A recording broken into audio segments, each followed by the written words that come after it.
GT Divide Podcast coming at you another episode. It's been a little bit. Took a little bit of a break, a hiatus is what they will call it, before coming back to give you guys some news. So there's a pastor out of Wisconsin, um, was arrested, charged, fired allegedly stealing nude photos from a church member during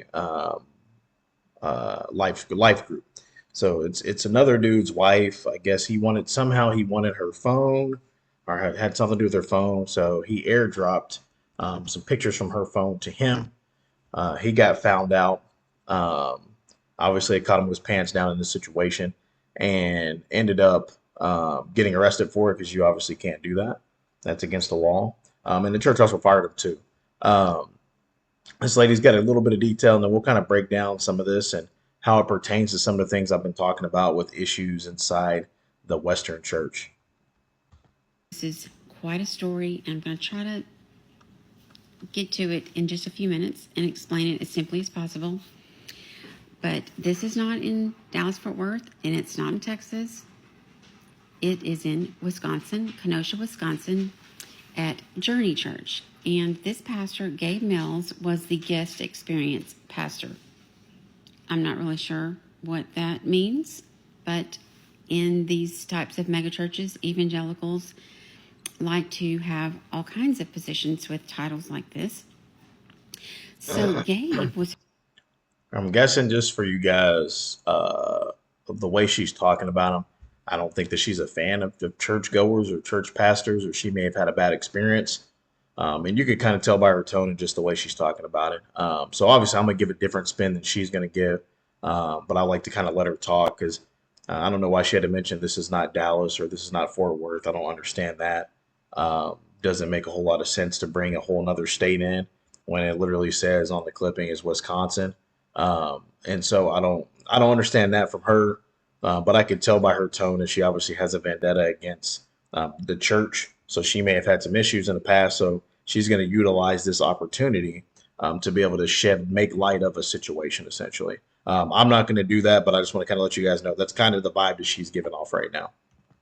Was hosting a life group meeting at his home, and there was a husband and wife couple attending the meeting who are church members. And at some point during the life group meeting, Gabe asked to see the husband's phone because he said he had an app that he wanted to install on the guy's phone. Well, the wife of this man discovered after Gabe had had her husband's phone while the meeting was still going on that Gabe had gotten photos off of her husband's phone and airdropped it to himself. Now, these were nude photos that she had. So off of her husband's phone. So he got him off of her husband, went through her husband's phone to get him, and then took him off of his phone. Okay. Now that makes perfect sense. Okay. So I was like, did she give him his phone? But he got off the husband's phone. Sent privately to her husband. She happened to see Gabe's phone and saw the image and knew that it was her picture. And he knew that she saw it, and he became very frantic, embarrassed. And it was that point the wife said to her husband it was time for them to leave. Gabe followed them out to the car, insisting that, well, in fact, he even tried to block her exit and insisted that she not tell his wife. Well, he also then tried to insist that it was actually a picture of his wife and not this other woman. Well, after they. So basically, he gets caught. She sees it. She knows it's her. I mean, women know their body. He gets caught, and now he's trying to cover his tracks, essentially. He's trying to stop them from leaving because he knows once this gets out, his whole reputation is ruined. Um, that's why I talk about being careful because there are a lot of predators in churches. I mean, I'm gonna just be honest with you. There are. Um, it's easy, and the problem with the problem with the organized church and how it's gotten over the years um, is that when you glorify toward one person, so when you got one person or a group of individuals, like it's easy to put them on a pedestal, right? And think that they can do no wrong when you really don't know those people. You know more about the people sitting next to you in the pews than you do about the pastor. Um, and then with the glitz and glamour of having those big mega churches and all that jazz, like you have to understand when you put that image up, like we're men, we're prideful, so we're gonna want to be that. Like we're gonna want to aspire to be that, and it's our nature. And I think that as pastors, as Christian men, we have to understand what our nature is. Like if you don't understand what your nature is, then it's hard to keep yourself from doing things that you probably shouldn't be doing. And I think that's the issue is that we we understand what our nature is to a point, but we excuse it or we utilize things to excuse our nature as opposed to going to the Lord to help us to be able to supersede our nature, right? So when you get baptized and the Holy Spirit is within you, your nature is supposed to change. But the problem is that we stay in the world after we get baptized. So it's easy for your nature to go and fluctuate up and down. Like you can be a different person 10 years from now than you are now, right? You may have got baptized when when you were 13 years old. Now you're 45. You know, you're 32 years down the road, and you're a totally different person. So your faith, how you are as a Christian, could waver through that whole span of decades. And so I think we have to understand our nature as men, and even as women. Women have to understand their nature too. Um, a lot of people are taught, that you have to be a certain way, dress a certain way, act a certain way, and that's the problem in the church is that people feel like you have to do certain things. And so they get stuck, and you can be stuck under people that you should not be stuck underneath. It's easy to be led astray. It's easy to be deceived. I mean, Eve was easily deceived by a snake that was talking to her in the garden. So you have to understand. But I think that having a personal relationship with the Lord helps alleviate some of those issues. And I think that that's where Christians have kind of gone wrong over the years is that it's become more about going to church than it has about having an actual relationship with God. And so you are just going to church just to go to church. And so you can get underneath a pastor like this or a guy like this that's part of the leadership that's doing things like that. Now, I'm not saying all pastors do this. There are some great pastors out there. There are some great guys out there, some great women out there that are pastoring churches. I'm not saying that this is the majority, but this is there. And I think we have to recognize, and I think as Christians, we have to recognize that this happens in the church. And once you recognize what happens, then you can start to put the parameters in place to be able to keep it from happening or to be able to weed out what needs to be weeded out. Because at the end of the day, not everybody who walks in the building that people call a church um, brings the light of the Lord Jesus Christ. Some of them bring evil. I mean, the holiest place that was created in the beginning was the garden, and a serpent and Satan found his way into the garden. So what's to make people think that he can't find his way into the church building, like the brick and mortar building? He absolutely can. Got home, they were very disturbed about what had happened. And so the husband, turns out, is a police officer. And so he starts talking to some of his colleagues about, can we figure out if Gabe used his phone to airdrop, could they go in and see? And they did. And then an investigation was launched, determined that he had sent himself these nude photos from the husband's phone, the police officer's phone. So it was then that Gabe was charged and arrested, and he's been terminated. As the police department was downloading information from the husband's phone, Mills, the pastor, texted him and told him that he wished that he could prove to them that he was telling the truth. And it was then that he insisted that he didn't go into his photos or the photo app, and insisted that the camera roll just must have come up and he hit the camera roll when he had the camera open. And I was just making excuses. And then he pleads with them that God had placed them into his path so that he could be a blessing to care for them. That's that's an interesting point for him to say that. But hear me out on this, guys. I do believe that the way that modern Christianity has been created to be, not what it's meant to be, what it's created to be, can put us in a position where people become narcissistic inside the church. You have to think about it like this. There's a couple factors that I believe that are involved that can put this into light. First of all, the glorification of an individual. When you're taught the glorification of an individual, how easy is it to turn the glorification to yourself? When you glorify a certain person, you glorify a certain group of people over others, you're separating, right? So you're in your mind internally separating the haves and the have nots, the haves and the have nots. So you're separating the two. You got leadership up here, the rest of the people down here, when everybody is actually equal. But that mindset is centered around how the organizational Christian faith and church have become. So you're teaching people that there are haves and there's have nots. Two, there's a lack of training in the church, a lack of training.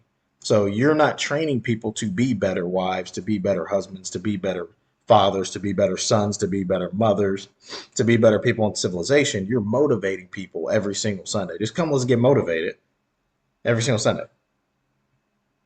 And that's what and people love that, right? So you're building a foundation of glorification of individuals, strictly motivation. So there's no training, no teaching. When you don't train and teach, people don't learn. And so what happens is people get addicted to a lifestyle, creates an addiction. Once you created an addiction to a certain type of lifestyle and a certain type of way that people treat you, it's hard to get out of that. You kind of get stuck, right? And so you're stuck in this position where you've been given this lifestyle, you've been told that this is the way it's supposed to be for so long that it's hard to come out of it. And so what happens is people in the church end up not being able to think for themselves, right? And they get to a point where it is hard for them to be able to empathize with people that are on their own level. And that's the problem. When you glorify people and you push that up on people for so long, they relinquish the ability to be able to have empathy for people that are on their level. So a person will go to church, listen to the pastor on Sundays. If the pastor says it, it must be true. But they will then go and hang out with their friends from church. And if their friends say it, it can't be true because they're not the pastor at the church, right?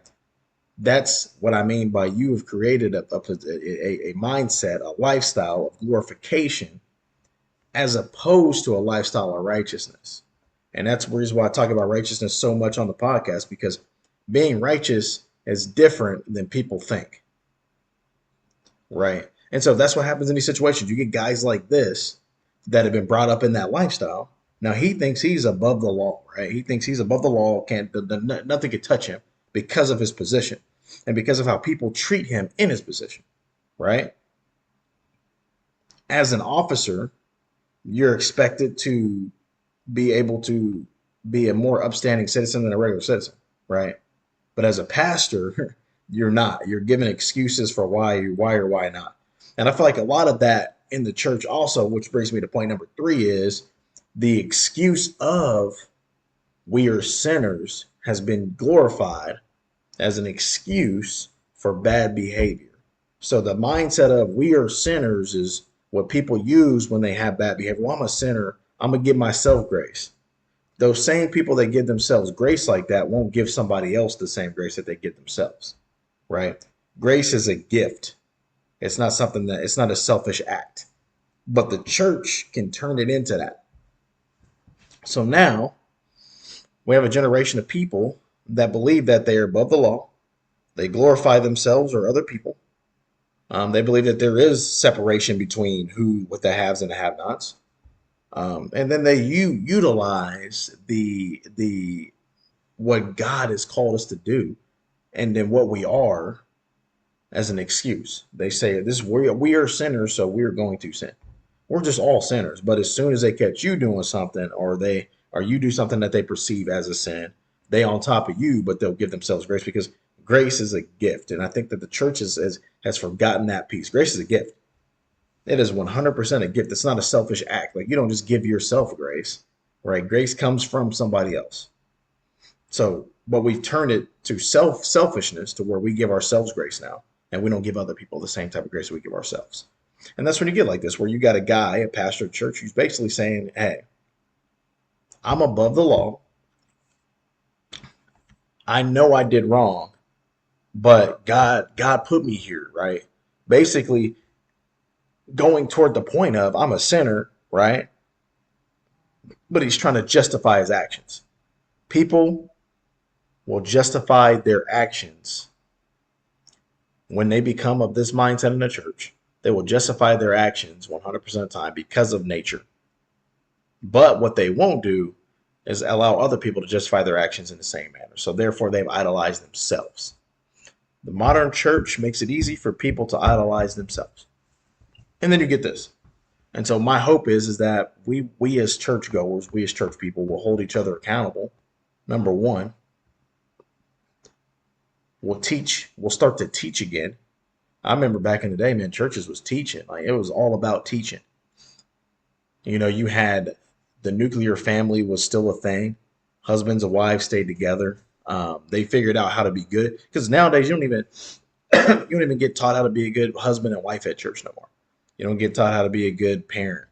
They don't teach. You just go there, get motivated, and then go out and do your week.